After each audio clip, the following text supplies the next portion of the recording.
Olá, pessoal! Estamos de volta com mais um Elas na Cena, o seu podcast semanal. Aqui, você já sabe, nós conversamos com mulheres atuantes no cenário cultural goiano. Lembrando que este é um projeto contemplado pelo edital 6 de 2023 da Lei Federal Paulo Gustavo. Hoje eu tenho o prazer de receber nos nossos estúdios a Dirce Vieira, ela que é produtora cultural, ela também é formada em História, ela tem uma longa trajetória na cultura, né? E é um prazer receber você aqui, Dirce, para compartilhar um pouquinho da sua história conosco e contar um pouco de como que é o seu trabalho. Muito obrigada por ter aceito o nosso convite. Obrigada, eu que agradeço, é um prazer estar aqui.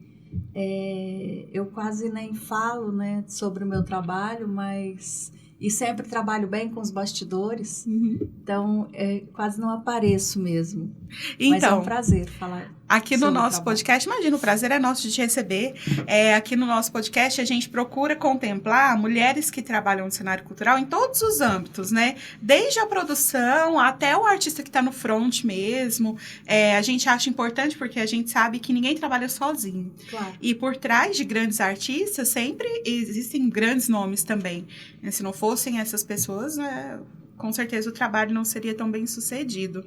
Então, a gente gosta de conhecer o por trás das câmeras, os bastidores, atrás da coxia, atrás das cortinas ali, e saber um pouco como que funciona.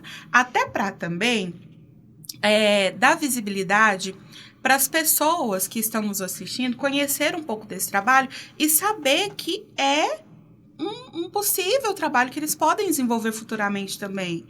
Porque, não sei se você tem essa sensação, mas eu, por exemplo, não tive acesso, quando era mais jovem, a como que funcionava, né? Toda essa parte de produção e tal. Achava que era só chegar ali na frente, fazer e pronto, e acabou. Então, se talvez eu tivesse conhecido um pouquinho mais, eu teria me aprofundado mais. Mas a vida nos trouxe isso, né, Pedro? A vida nos ensina. A vida sempre, nos ensina, né? E eu, particularmente, sempre trabalhei com o Pedro, assim, na produção também. E agora, à frente desse projeto, tem sido um desafio, mas eu tô aprendendo muito também. E a gente aprende sempre, né? Eu acho que comigo, por exemplo, cada gestão, cada pessoa que chega, eu aprendo um pouco mais. Nossa, a gente aprende no dia a dia, né? Tem sempre algo para compartilhar, algo para aprender, é fantástico. Um aprendizado, isso é muito bom. Eu gosto sempre de começar nosso podcast conhecendo um pouco da trajetória, a história, né, dos nossos convidados, a história de vida mesmo. Eu gostaria de saber um pouco da sua. Como que você era quando criança? Se você já gostava da parte cultural, como que isso chegou na sua vida? Compartilhe um pouquinho com a gente. Então, eu fui criada no interior. Eu vim para Goiânia com 16 anos, 15 anos eu vim para Goiânia. E eu sempre gostei muito de leitura, sempre li muito. Quando bem jovenzinha, eu ficava eu não podia ser contratada, mas eu trabalhava numa biblioteca. Então eu lia bastante. Nossa, que fantástico. E eu sempre fui muito apaixonada por política também. Acho que foi o caminho que eu acabou indo para a história. Fui estudar história. Fiz vestibular para educação física, que eu também gostava muito de esporte. Mas acabei ficando com a história. Você se formou na Católica, né? Me formei na Universidade Católica. Eu também, que ano que foi? Antes da PUC, né? Eu também. Eu me formei em 90, no finalzinho de 90. Não, foi depois. Mas eu fiz geografia na Católica. Eu estudei história lá e depois... Eu também sempre gostei de fotografia. Quando meu pai me chamou para... Não, eu cheguei para o meu pai e disse assim, eu preciso estudar numa escola particular, como que eu vou passar no vestibular? Daí ele falou assim, olha, você tem casa, comida e roupa lavada. Eu não consigo pagar a escola de todo mundo. Então você vai trabalhar. Eu vou te apresentar um lugar para você fazer uns cursos e trabalhar. E daí ele me levou para o Senac. E é o Senac ali no setor aeroporto. Cora Coralina que chama. Uhum. E lá, quando eu cheguei no Senac, tinha tantos cursos, tinha tanta coisa para a gente estudar. E eu queria estudar fotografia. Aí eu fiquei, nossa, eu quero trabalhar com fotografia. E muito apaixonada por fotografia. E mais uma vez ele falou, não, isso a gente não tem condições de ter equipamento e tal. Então, assim, você tem que trabalhar com outra coisa. E daí eu fui fazer uns cursos de secretariado e tal. Isso antes da faculdade? Isso, a menina ainda, eu estava começando o colegial. E daí eu fui aprendendo e daí o Senac já me mandou para uma empresa e já comecei a trabalhar. Aí a minha vida foi sempre assim. Fiz o colegial, pagando a minha escola. Depois eu fui para a faculdade e daí eu escolhi História. Eu tenho uma coisa que eu sempre... tudo que eu vou fazer, que eu gosto, eu faço muito, sabe? Muito tipo intensa. Assim, eu trabalho muito, eu estudar. Daí eu falei, não, agora eu não posso ficar trabalhando, estudando, não tem como. Eu tenho que ler muito, eu tenho que estudar e tal. Saí do trabalho. Nossa. E fui só estudar. E daí eu fiquei estudando, fazendo bicos, todos os bicos, mas eu estudava muito, muito, muito. E eu acho que tudo foi bom, assim, sabe? E daí eu terminei a faculdade em 90, e daí logo eu fiquei grávida. E daí eu falei, nossa, agora o que eu vou fazer? E daí eu tinha acabado de prestar um concurso também para dar aula. Eu ia dar aula de história. Então eu prestei concurso no estado e na prefeitura. Aí eu passei nos dois. Olha. E daí eu escolhi meu filho. Não tinha jeito de eu dar aula. Não acredito, você abriu mão de 2 concursos? Então é isso que eu falo. Acho que eu faço umas coisas assim, tipo, e agora? Com menino. E eu fui ser mãe e... Aí a história de super mãe. E daí o meu filho tinha 2 anos e meio, eu deixei ele na escolinha. E agora, o que eu vou fazer? Eu queria... Daí eu falei, agora eu vou estudar fotografia. Aí lembrou da antiga paixão. Daí eu fui para fotografia.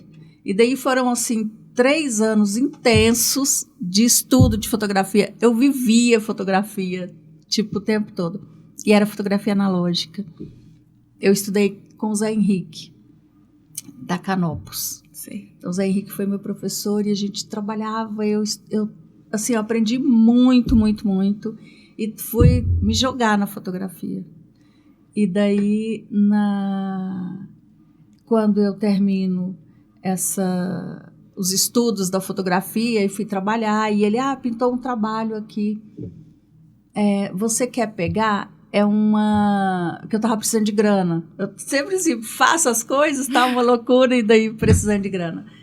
Aí ele disse assim, tem um trabalho, o pessoal não gosta muito, mas se você quiser, fotografia clínica, lá no neurológico. Eita!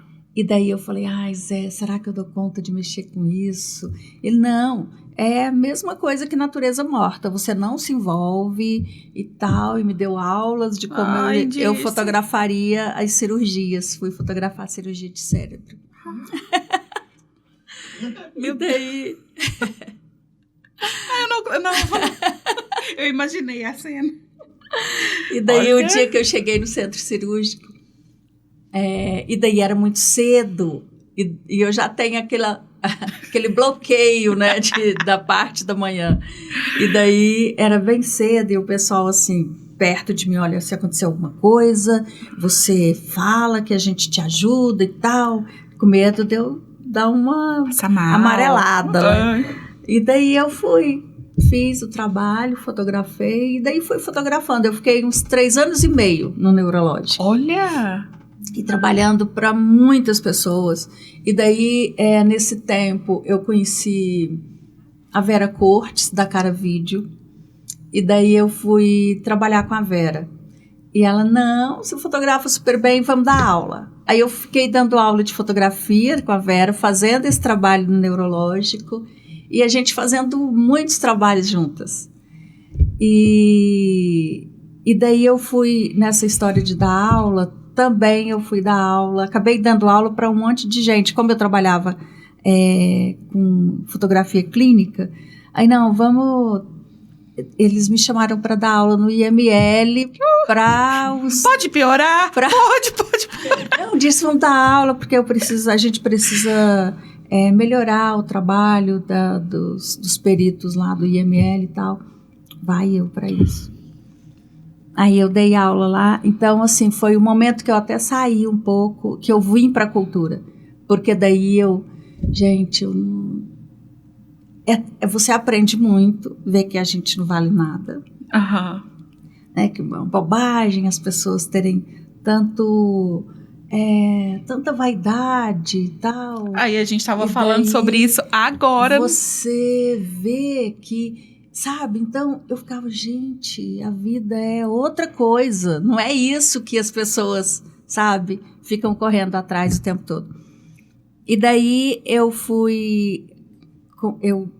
parei com isso, foi dentro do IML, e quando eu fui fotografar pacientes no Araújo Jorge, aí eu achei que era muito para mim, assim, eu falei, gente, eu já aprendi muito, não quero Nossa, você acha ficar aqui, não. Que de todas essas experiências clínicas, a do Araújo Jorge mexeu mais com você? Araújo Jorge e as aulas do IML. Do IML. Essas coisas, assim, fazer a cirurgia, tudo bem, você está trabalhando, mas quando eu saía com o Dr. João Arruda, que ele fotografava, ele trabalhava lá no neurológico e trabalhava com os pacientes dele no Araújo Jorge. E lá eu fiquei baqueada. Falei, não, eu quero sair disso. E daí, foi uma experiência engraçada. Daí, dentro do neurológico, eu também vi que eu podia trabalhar com outras coisas para ajudar as pessoas que saíam das cirurgias e precisavam de reabilitação, né? Daí eu falei, acho que vou trabalhar. Aí abri um curso na Católica de terapia ocupacional. Primeira turma da terapia ocupacional. Aí eu prestei vestibular para terapia ocupacional. Meu Deus! Aí eu falei, não, vou estudar terapia ocupacional. E daí eu fui super bem. Assim, estudei uns 2 anos e meio de terapia ocupacional, esbarra de novo na questão de grana. E eu assim, gente, e eu não podia pegar mais nenhuma bolsa, porque eu já havia pego na minha primeira graduação. E daí eu me lembrei, aí era 99, né? E daí o meu amigo, que foi também meu professor de história, o Shaul, ele tinha assumido na época era presidente de agência, ele assumiu a presidência da GEPEL. Aí eu falei, gente, acho que eu vou procurar o Shaul, porque daí ele vê um trabalho para mim nessa secretaria dele, nessa agência. E daí eu fui procurar por ele e ele disse, por que você não veio antes? Eu tava com um cargo legal, agora eu não tenho mais cargo, não sei o quê. E tenho esse de assistente aqui, serve. Qualquer coisa serve. Tá bom. Aí eu fiquei lá na secretaria e fui trabalhar com a Solange Franco, no pessoal da comunicação. Porque eles estavam fazendo um trabalho de pesquisa para fazer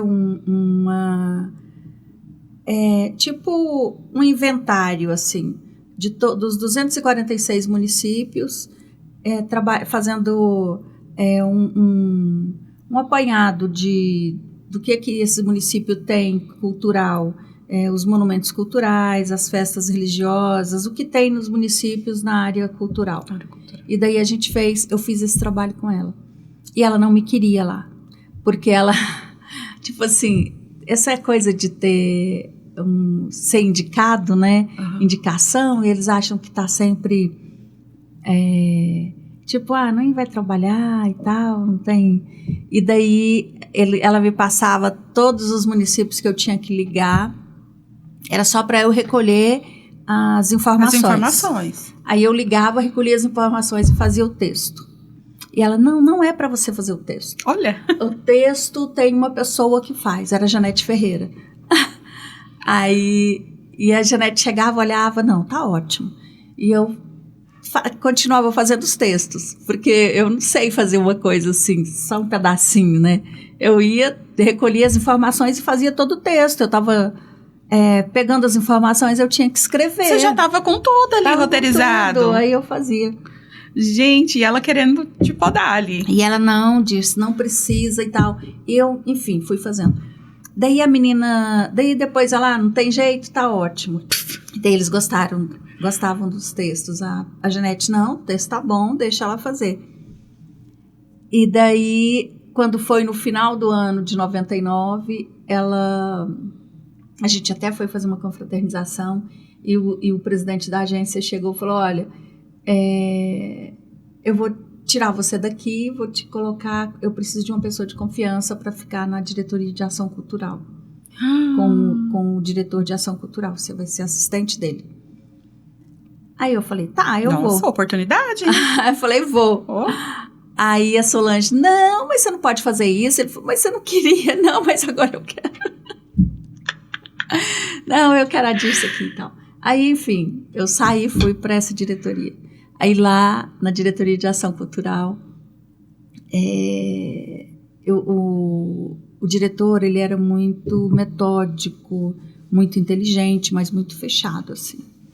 E daí as meninas, não, todo mundo que passa aqui sai logo, porque ele não, tipo, ninguém se adapta aqui ao trabalho. Aí eu falei, não tem problema não. Cheguei, daí todos os dias eu chegava, e daí eu chegava cedo, porque ele chegava às 10, eu chegava antes dele. E daí eu lia os jornais, fazia a clipagem de todos os assuntos, né? E elas, ninguém pode ler o jornal antes dele chegar. É ele que lê o jornal, ele não gosta que mexe. Eu falei, eu vou ler e deixo do mesmo jeito na mesa dele. E daí todo dia eu fazia a mesma coisa e o pessoal não, e eu fazia, daí eu já sentava perto dele e daí a gente ia conversar e eu já ia discutir as questões culturais do jornal, as questões Você do já dia. tinha as informações? Eu tinha tudo e a gente ia conversando. E daí também foi engraçado que quando eu cheguei na ação cultural, e a gente trabalhava com os processos tudo físico, né? Não era igual hoje. Tudo digital. Aí, aquela montanha de processos na mesa, e daí eu ia discutindo cada um com ele para a gente desocupar, organizar o espaço. E aí e daí eu fazia um processo, ele corrigia umas 10 vezes. Eu fazia tal, mandava, aí ele corrigia. Aí eu refazia tudo dentro do que ele corrigiu e ele corrigia de novo. A correção dele. Ele corrigia a correção dele. E daí acho que era por isso que as pessoas não ficavam lá. Mas aí eu fui aprendendo com isso e sabendo o que ele queria. Porque até hoje eu faço alguns processos e daí tem uma menina que olha pro diretor dela, pro chefe dela assinar os termos de uso dos espaços. Aí ela fala assim para mim, olha, tem que ser padrão. Aí eu fico assim, gente, eu acho esse negócio de padrão muito estranho, né? Porque cada caso é um caso. E foi assim que eu aprendi lá na ação cultural. Porque daí não existe uma resposta padrão. A resposta padrão, às vezes você não fala, por exemplo, um artista que ele pede alguma coisa para o governo, para o Estado, na secretaria. Não existe a resposta padrão, porque cada artista é uma demanda. Então, você tem que cuidar daquela pessoa, né? E daí daí a gente foi fazendo esse feedback o tempo inteiro, essa coisa de conversar, de trabalhar com os processos, de trabalhar com os artistas, que era uma coisa nova para mim também, né? Eu não trabalhava direto com artista, com as unidades, que são as unidades que hoje eu administro. Então, eu fui aprendendo com essa pessoa. E daí chegou um momento que a gente organizou tudo e que a gente deu tão certo que ele já nem corrigia nada que eu fazia. Eu fazia, ele já olhava, já assinava, tinha uma confiança já, porque a gente trabalhava junto. Gente, que bacana. Que isso é bem legal, né? Nossa, imagina. Então, ele é ele é até o falecido maestro José Eduardo Moraes. Ele que é ele que fez Saudade Brejeira, Sei. que é do Chaú. Então, assim, é um cara muito sensível, muito culto. Então, foi bem bacana. Porque tanto ele quanto o Chaú eram pessoas muito cultas, né? E eu aprendi muito na secretaria. E daí, isso era 2002, eu fiquei com ele nessa diretoria até 2003, e daí... Quanto tempo no total? Nessa diretoria eu fiquei com ele até 2004, exatamente, assim. Foram 5 anos. Nossa, bastante. Aí, e daí eu falava, gente, olha aqui, eu ganho nada, eu preciso melhorar meu salário. E daí o governo criou as gerências. E daí eles me deram uma gerência, me nomearam com uma gerência de salas de espetáculos. Eu fui a primeira gerente da sala de espetáculos nessa época da AGEPEL. E daí o governo muda sempre, né? Essa história de a cada 4 anos você vai mudando de gestão, Sim. Entram novos secretários e tal. Muda a equipe toda. Muda todo mundo. E daí, então, daí eu fiquei gerente de salas de espetáculos, que administrava, na época, o Teatro Goiânia, o Martim Sererê, o Cine Cultura, ele era dessa sala, o Teatro de Pirenópolis, o Teatro São Joaquim, da cidade de Goiás. E daí, em 2013, que vem a Vila Cultural. Mas muita coisa. E daí, Meu Deus, eu administrava esses espaços. como que era para administrar tudo ao mesmo tempo? Aí, porque daí cada lugar desse tem um coordenador. E daí eu era gerente, coordenando ajudando essas pessoas. Entendi. E daí foi acabando essa gestão em 2006, aí entra a gestão da Linda Monteiro. Aí eu continuei com ela. Foi difícil também para continuar, porque é uma gestão nova e ela não queria muito a gente. Mas aí ela conheceu a gente através de uma amiga dela, que é a Dona Iná, que trabalhou bem próxima da gente. Dona Iná é uma mulher maravilhosa, assim. E foi uma gestão bem interessante, porque era uma gestão de mulheres, né? Que era a Dona Linda, a Tânia Bastos, que era diretora de ação cultural, a Dona Iná, que era o braço direito da Linda, e a Tânia Mendonça, que trabalhava com patrimônio. Mas a Dona Iná e a Tânia Bastos e a Linda, elas também me ensinaram muito, muito. E nessa gestão, elas me mandaram pro Martim Sererê. Fecharam o Teatro Goiânia para a reforma. E, olha, a gente vai trabalhar com você, mas você vai para o Martim Sererê. Aí eu falei, tá, eu vou. Aí eu fui para o Martim Mas elas Sererê. não sabiam que você era um workaholic. Aí eu fui para o Martim Sererê com a TT Caetano. TT. E aí a TT, assim, ela é bem explosiva, muito ativa, né? Uhum. E daí a TT foi trabalhar com circo lá, e eu na área administrativa do Martim, eu fazia as pautas, e todas as coisas eu trouxe para o Martim, porque como o teatro estava fechado, trouxe orquestra, na época era orquestra de câmara, eu trouxe a orquestra de câmara para o Martim, a gente trabalhou com todos os rocks, todas as produções dos festivais, mas também tudo de teatro, todo o movimento de teatro era ali. E foi um momento também muito bacana, que a gente fez, na época, a Escola Estadual de Circo. Então, a TT ficava com essa parte toda da parte artística, e eu cuidando da administração, cuidando das pautas e gerenciando aquele espaço. E aí, nosso primeiro desafio era mostrar para a Linda que a gente trabalhava e que a gente sabia o que estava fazendo ali, né? Uhum. E daí a gente resolveu fazer um evento para o Dia das Mulheres. Ela encomendou uma coisa para o Dia das Mulheres. E a Elisa Lucinda estava aqui, e ela é amiga da Tetê. E a Tetê, vamos fazer chamar a Elisa Lucinda, que ela apresenta o espetáculo, ela está com monólogo e tal, e ela faz o espetáculo dela aqui, e a gente abre, né, e faz um evento do Dia das Mulheres, com a Débora de Sá fazendo circo, e algum espetáculo de circo e tal. E a gente fez o Dia da Mulher. Eu saí porque daí era assim, existia uma briguinha uma queda de braço entre o pessoal do teatro e o pessoal da música, o pessoal de rock, que era o Fayad, ele morava ali, né? E ele era do teatro. Uhum. Então ele ficava bravo com os meninos do rock. Aquela turma de preto, de taxinha, né? Ele falava.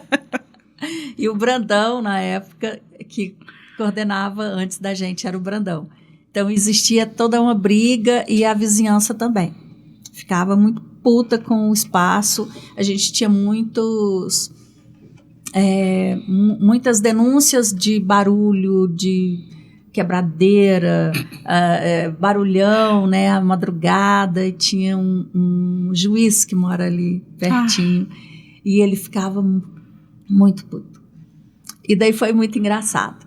E daí eu saí de lugar em lugar, toda a vizinhança, chamando aquele arredor inteiro para os eventos do Martim Sererê. Eu fazia uma pauta e levava impresso a programação, com os dias que teria eventos. Dia de evento, dia de espetáculo, de show, de teatro, até do rock, mas assim, principalmente nos domingos a gente fazia música de câmara. E daí eu chamava todo mundo. O pessoal começou a frequentar o Martim sem ficar bravo, porque tinha uma turma, essa coisa da gente não fazer, porque eu acho que a gente tem que fazer tudo junto. Sim. Né? Teatro, música, dança, rock, o Martim Sererê é um espaço múltiplo, né? Pode trazer todo mundo. E daí a Linda foi ver o nosso primeiro evento e ela apaixonou. Ela, nossa, que coisa maravilhosa isso aqui. E daí ela me chamou até para tomar uma cerveja com ela esse dia. Opa, quer dizer, bem bacana, assim, e tal, e a gente acabou ficando amigas, assim, todo que mundo. Bacana, gente. Teve uma amizade, e daí uma troca de experiência, troca de trabalho, e que foi muito bom. Assim, isso foi bem bacana. Isso estendeu até 2010, final de 2010. Aí muda tudo de novo. Não, começa tudo de novo. E daí vem uma gestão com o Giovanni Felipe. Que daí todo mundo foi embora de novo. E ele, não, você vai ficar porque você é minha amiga, eu te conheço, papapá. Mas eu quero esse espaço que você tá para uma pessoa, que era os meninos da Monstro, que era pro Márcio Júnior.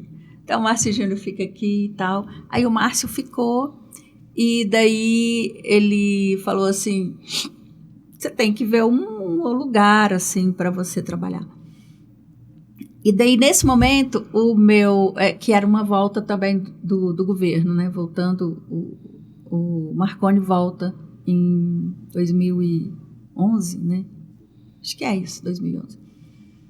E daí que o Giovanni assume a Secretaria de Cultura, e que daí a Secretaria passa a ser Secult.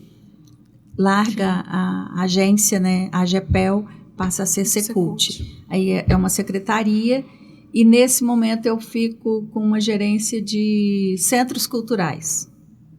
E daí eu auxiliava todo mundo e tal. Acabei trabalhando com o pessoal de obras, que é de patrimônio. É de reforma, de patrimônio e tal. E daí eu fiquei com essas pessoas. E porque eu conhecia todos os espaços. E daí eles, não, então vem trabalhar com a gente. Eu assumi essa gestão de centros culturais.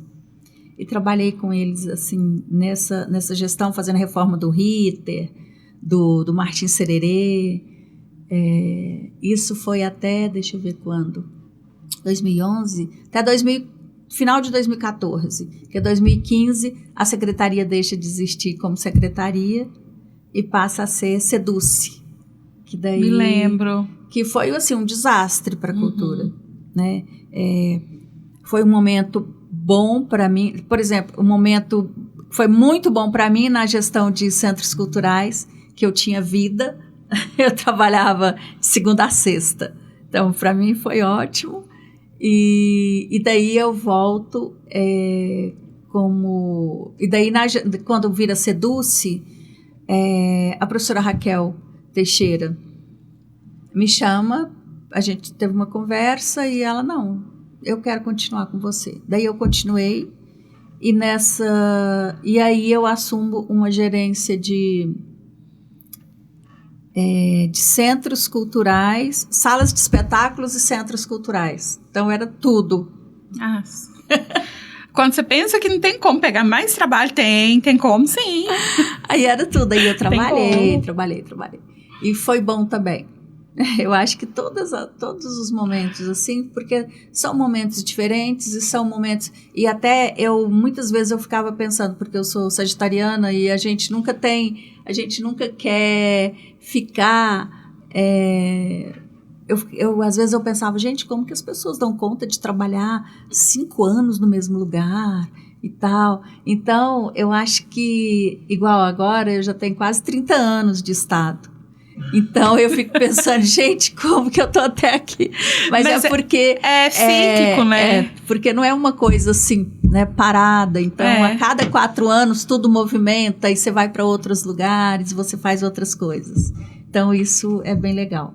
Aí, eu fiquei na Seduce, mas a Seduce foi bem difícil para a cultura. Porque é uma secretaria de educação, né, que tem as suas particularidades, as suas necessidades, uma secretaria grande, né, com todos os problemas, e o que é mais importante, vamos dizer assim, né, a educação. Caiu uma escola, o telhado de uma escola, é lógico, e né? o telhado do Teatro Goiânia, a escola vai ser prioridade. Ela é prioridade. Então, isso para a gente foi ruim. A gente precisa caminhar com um orçamento para a cultura. Próprio para a cultura. Um orçamento próprio para a cultura. Para você ter não só esse orçamento de você trabalhar, direcionar um orçamento para os artistas, para as produções, como as leis de incentivo, mas um orçamento para dentro da cultura, que trabalhe com os espaços da cultura. Que eu aprendi isso aí foi na gestão de centros culturais. Porque, às vezes, como você estava falando, assim, a gente, quando fica fora do lado de cá e você não tem o acesso, e não tanto de produção quanto das particularidades de cada espaço cultural, quem está de fora acha que é uma mágica, acontece, né? simplesmente. As coisas acontecem. Você vai fazer um espetáculo. Vamos fazer? Vamos. Não, um festival. Aí vê tudo lindo ali no palco, né? O negócio acontecendo. Nossa, quero fazer esse negócio aí. É bom demais. É lindo, né? E realmente é bem mágico, é bem legal, né?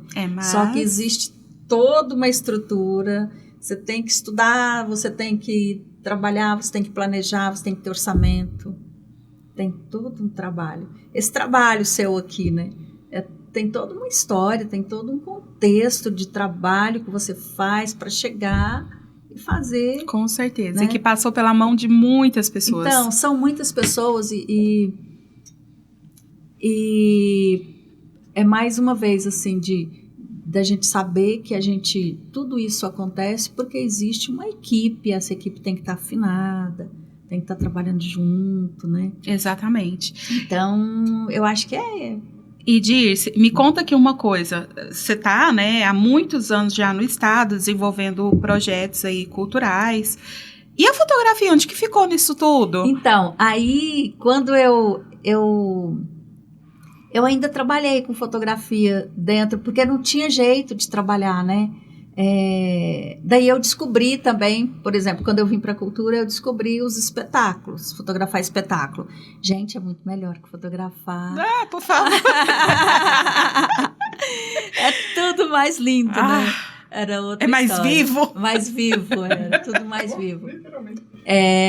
Daí eu fotografei muito espetáculo. Fotografei muito espetáculo infantil. Fotografei muito com o Luiz Pinheiro, que faz os espetáculos infantis, né? Ele é o cara do espetáculo infantil, de espetáculo da Disney aqui em Goiânia, né? Aqui em Goiás. E fazendo espetáculo de dança, fotografei quasa, fotografei... E daí, em alguns momentos, eu fui para Pirenópolis, para o Canto da Primavera, eu pedia para ir, né? Porque não tinha nada a ver com o meu trabalho com as salas de espetáculos. Aí eu falava, gente, eu queria ir, eu preciso fotografar os shows e tal. E daí os meus chefes deixavam em alguns momentos, assim. Eu fui em alguns momentos fotografando os shows, que eu adorava, né? Até hoje eu gosto de fotografar espetáculo, eu sou apaixonada. E eu tenho muita coisa de fotografia. Tem um arquivo enorme, eu tenho um acervo enorme de fotografia, de todo o meu trabalho lá da Canopus, das minhas exposições, de trabalho que eu gosto de fazer, fotografar pessoas, fotografar a rua, o cotidiano. Eu gosto muito disso. Eu acho também muito interessante. Eu tenho muito trabalho em filme, né? Negativo. E agora eu falei, gente, eu quero parar, eu vou voltar com esse equipamento, eu quero digitalizar esse material. Me conta aqui, tira uma curiosidade, acho que minha e de todo mundo, ainda existem lugares que revelam esses filmes? Muito pouco, assim. Né? Quase não tem, mas eu acho que aqui em Goiânia tem umas, mas não é com aquela qualidade, sabe, assim, porque a gente eu tinha um laboratório, eu fotografava e copiava as minhas fotos, então eu fazia todo o trabalho em preto e branco, aí o trabalho colorido a gente mandava para essas lojas que fazem essas revelações. Mas aí você tem que ficar junto, tem que estar próximo do cara que trabalha no laboratório. Esse colorido tem que ser melhor, tem que, sabe, Nossa, todo um trabalho, gente. Tem porque senão eles fazem lá. E daí, não, mas a cor não é essa, a intensidade da cor é assim. Às vezes você também quer puxar um pouco, e daí você tem que ir conversando com o cara que trabalha no laboratório. Trabalhar junto com eles. E a mesma coisa da gente no laboratório em preto e branco, que é uma maravilha. Daí isso você domina, né? Você vai, faz suas cópias. Quando você vai fotografar, que a gente trabalhava com um filme de 36 poses, então tinha que ser assim, não posso gastar muito. E daí você tinha que realmente ter o olho, né? E fazer os enquadramentos que você precisava para não ficar mudando muito na hora de fazer a cópia. E você também podia, nesse tempo, podia dar uma esticada no filme, era asa 400, você dava uma esticada se você quisesse deixar ele mais granulado. Gente, olha, né? As técnicas. Então, e daí depende do que você queria mostrar, do que você iria fazer, né? Esse material que está em filme, você tem que colocar no papel para depois digitalizar? Eu tenho que digitalizar o filme. O filme mesmo? Eu tenho que digitalizar o filme. E tem essa coisa que faz a digitalização de filmes. E daí eu falei, agora eu vou equipar o meu escritório ali com essas possibilidades de ter esse scanner de filme e a parte agora daí vai digitalizar e trabalhar no computador.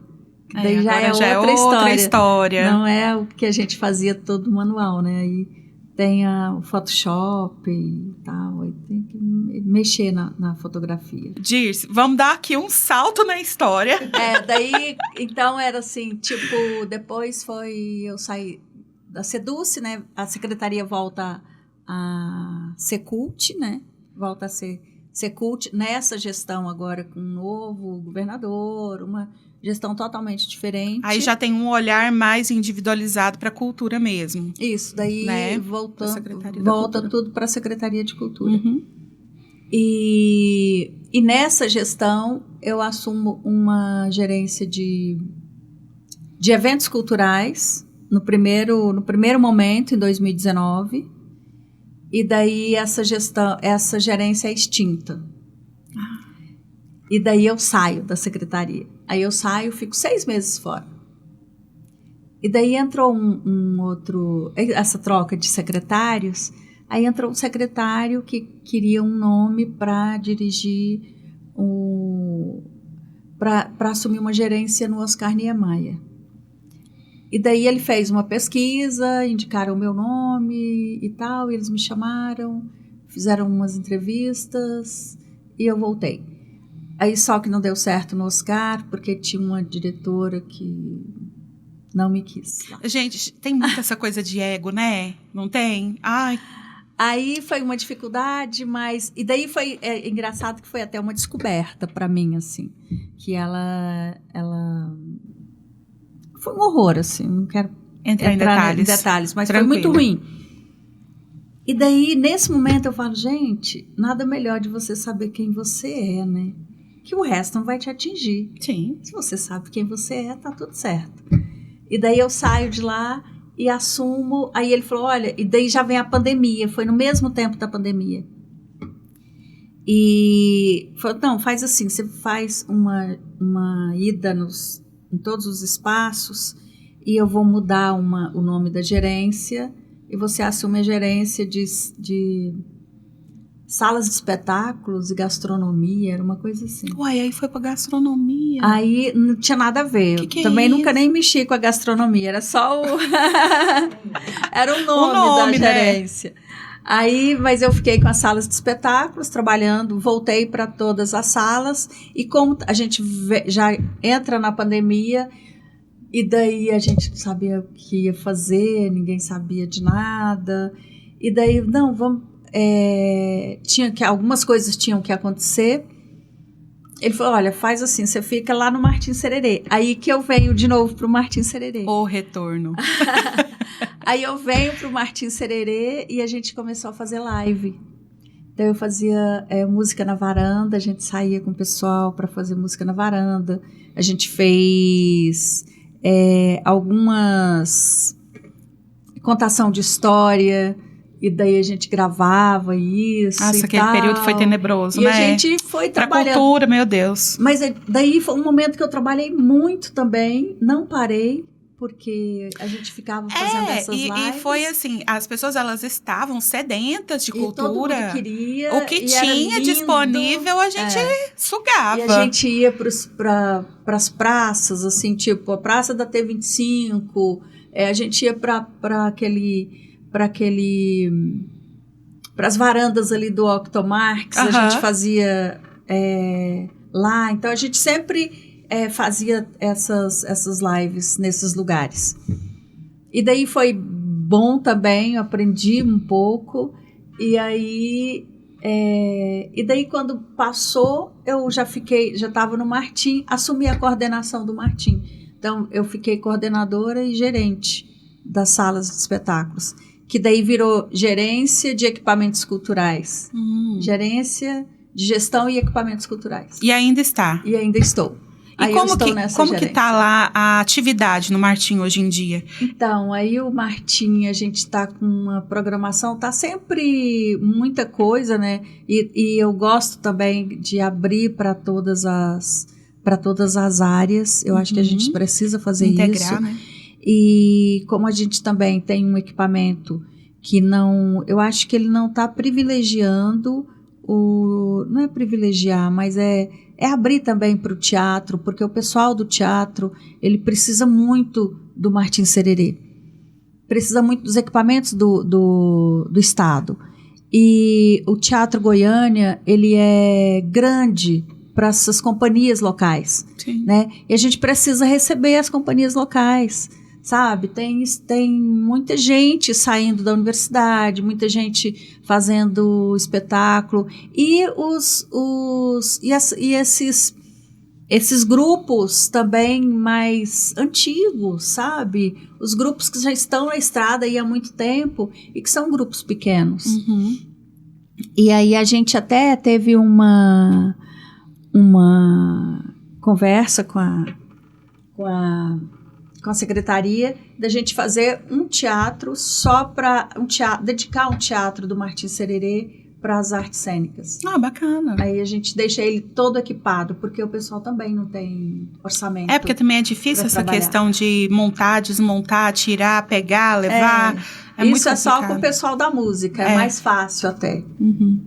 Mas que bom saber que aquele espaço ainda é berço, né, de tantas produções e que está ativo. A gente espera que nunca morra, porque o Martim, ele tem uma importância histórica na cultura fundamental aqui pra gente. A gente espera que cada vez mais, independente da gestão que passe por ali, que você, que está desenvolvendo um belíssimo trabalho, continue, mas que independente da gestão que passe por ali, não deixe aquele espaço morrer. Né? Verdade. Muito o Martim é uma referência, né, para todo mundo. Eu acho que para o teatro, para a música, para o rock, para os festivais.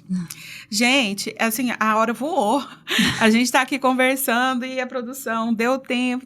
Infelizmente, eu te convido para voltar mais vezes, porque assim, eu tenho certeza que sempre que você vier, a gente vai ter muito assunto para conversar. Muito obrigada por ter aceito o nosso convite. E é isso, pessoal.